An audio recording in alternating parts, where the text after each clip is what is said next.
This just in, NES is working to get power restored right now to more than 4,000 customers.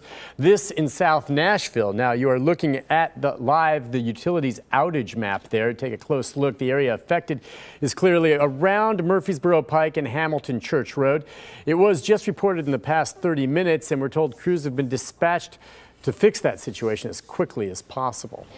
All right, a Waffle House in Bordeaux has become the scene of a shooting early this morning. News Channel 5's Sophie Nielsen-Colding joins us live from the restaurant right there on Clarksville Pike. And Sophie, a Waffle House in the morning, there had to be people inside.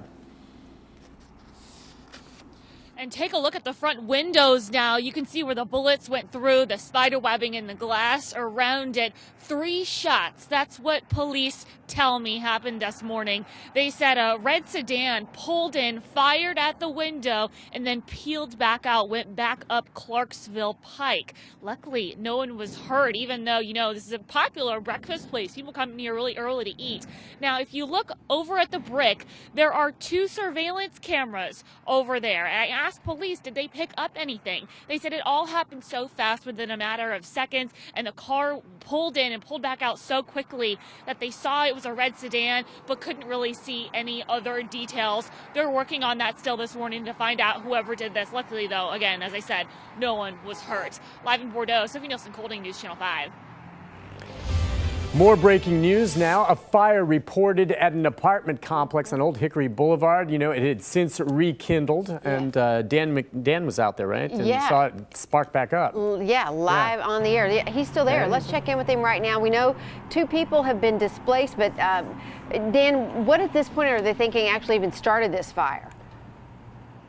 Well, according to that couple who is now displaced, they say it was their oxygen tank that caught fire. And just looking at some of the damage out here in the front lawn, you can tell a lot of it is to their mattress. In fact, they were in bed at 4:15 this morning when that fire began, and they tell firefighters it was that oxygen tank. Some of the other things damaged this morning include a melted bike, which you'll see in a minute. These were flames and smoke from earlier this morning that the firefighters got out here. They got the couple out safely, and they had that fire out within about 30 minutes. They left the scene, and then about an hour later, that fire rekindled, and fire crews had to be called back out here. They were here within 3 to 4 minutes, and were able to get those flames out, and then had to work on ventilating it because there was a whole lot of smoke, and they didn't want that fire to spread to some of the other units. This is that melted Honda motorcycle I was just telling you about. So everything inside is to be considered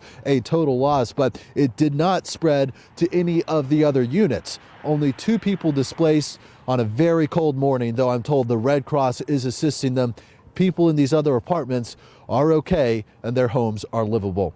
Reporting from Madison, Dan Kennedy, News Channel 5. Thank you, Dan. And water is gushing up from the ground right now in Antioch. News Channel 5's Blake Rosnowski takes us live to the scene of the water main break there. And Blake, I understand that you're on Waikiki Boulevard. And just so you know, on this cold morning, I checked Waikiki's forecast in Hawaii. It's 74 there right now.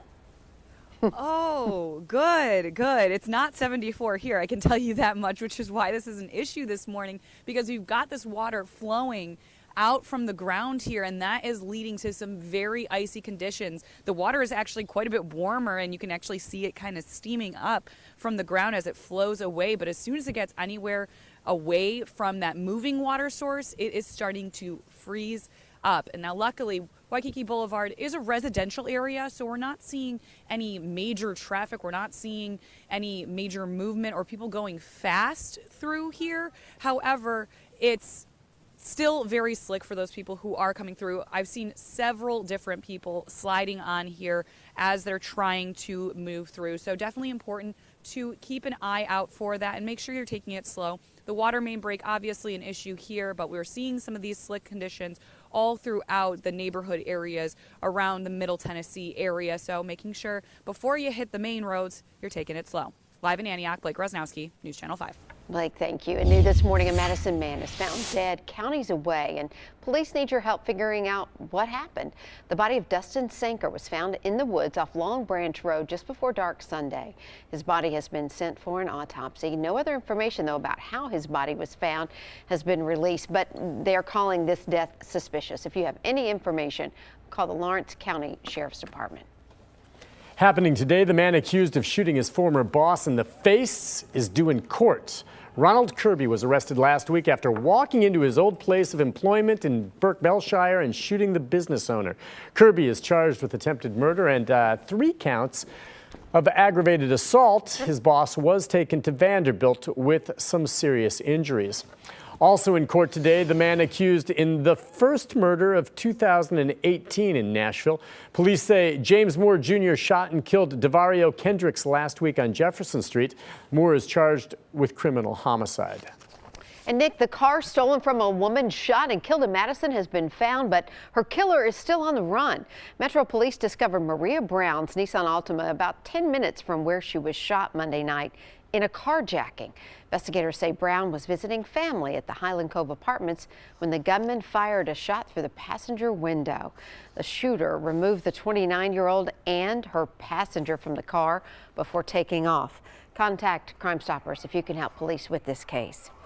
And happening now, these 2 Robertson County parents, or these 2 teenagers, are missing, and their parents are desperate to find these daughters. They've been gone since Thursday night. I would say, Kayla and Brooke, come home. This isn't bigger than anything we've dealt with before, and we love you, and we'll find a way to work with it, and we'll do whatever we have to do to get you at a safe place again. But it's not going to be easy being away, and everyone is terribly missing you. On Friday, Kayla and Brooke Ward's parents woke up to find handwritten notes and realized that the girls had left the house through a window. Both girls are diagnosed with mental health disorders, and their parents tell us they have run away before, but they've never been gone longer than a few hours. So if you know anything about where they could be, call police immediately.